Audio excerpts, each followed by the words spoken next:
I wanted to say something. So I can say something about what's been very interesting for us in the exploration of theories of homeopathy is, as I try to express it in my talk, the multiplicity of points of view.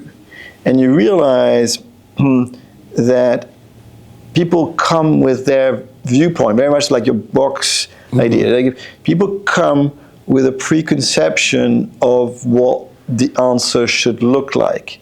And it's an extremely human trait. We come, we're experts in X, Y, Z, and therefore the solution has to fit into my X, Y, Z expertise. And so at the beginning we were a bit shocked because we thought that the theories would be much more intertwined and much more progressive, that they would be a much more smoother landscape through time. But what we found is that actually the theories really stick together. That there's like one camp doing this, and there's another camp doing that, and they don't talk to each other. And then there's another camp that's convinced that it's that, and they don't talk to anybody else. And within their own little world, they create a very consistent, compelling narrative to explain homeopathy. And so that's why we call them the frameworks, because they really represent how people think. There's like a whole framework of thinking that is then brought to understand a particular problem.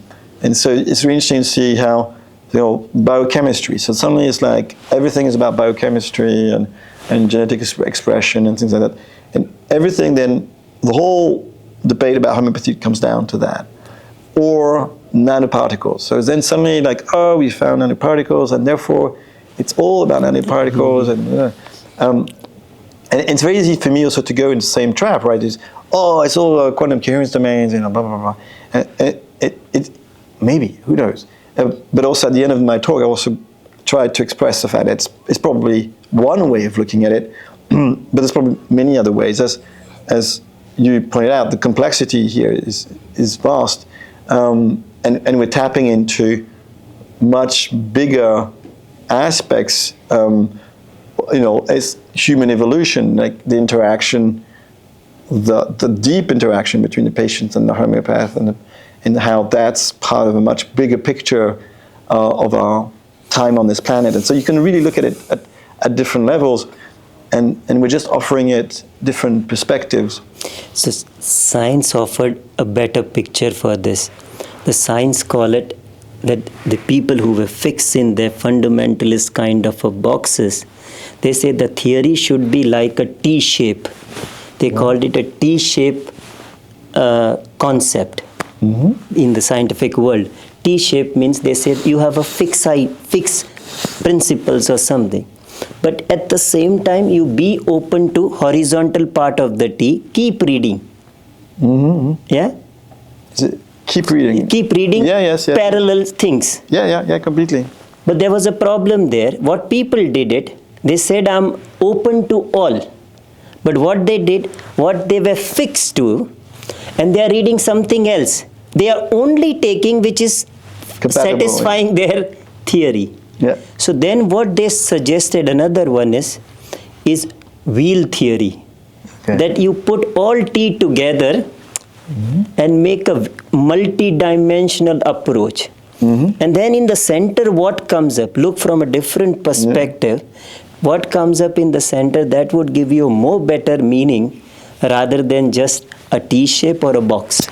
That's very interesting, because indeed, like I presented the 14 frameworks, 14. But one way of presenting them would be as a wheel, because all of them point to something, and they're all valid in some way, and it's trying not to be stuck on any one of them to be able to see what's like really at the center. That's very interesting, so cool. So, yeah. There's very famous person who was nominated for the kind of Nobel Prize kind for the autism. He said autism is new. And he said the people, because there are a lot of causes people have spoken about, vaccination, drug, modern life, and many. Pollution. And pollution. Each one then fixed to that, and they're only looking at it. Similarly, like he's a genetic physicist, he himself. So he said even in the genetics, that we have what is accepted theories. Even when we are looking at the microscope, we are only looking from that expected theories. And he calls his theory a garbage bag.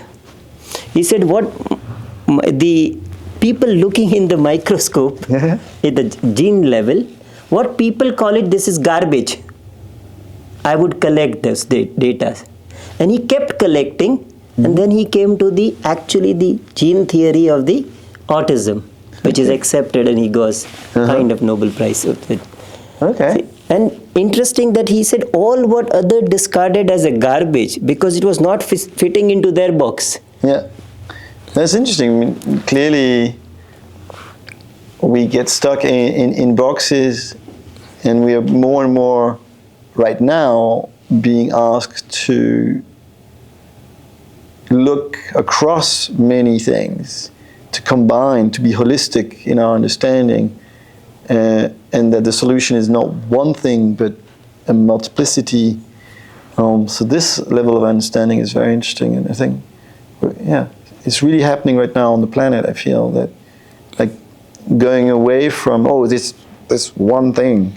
It's going to be many things. Even if you look from a modern medicine perspective, let's say the invention of antibiotic, Alexander Fleming, was he looking for the antibiotic? Alexander Fleming was artist in a Chelsea art club. So he was only working for 2 hours with the petri dish. Then the bacteria, he would keep it. 8 hours used to go in that club as a painter.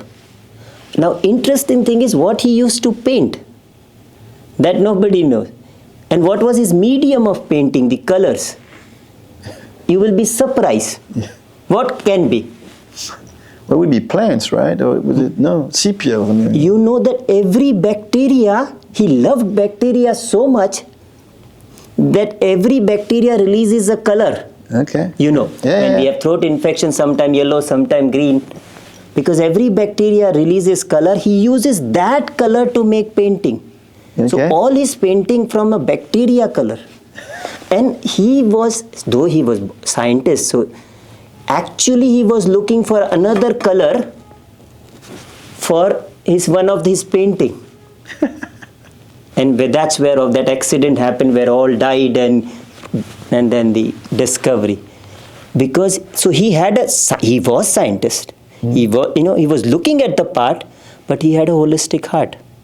He had a love for bacteria so much that bacteria, kind of the color, express its own individuality to him. That's a beautiful story. That's really cool. Yeah. People don't look at like that is where. So you come into homeopathy with your illness. Many had illness, but they have not motivated to that level. The very fact that you have that multi-dimensional holistic heart, that's why you invested rest your 25 years into it.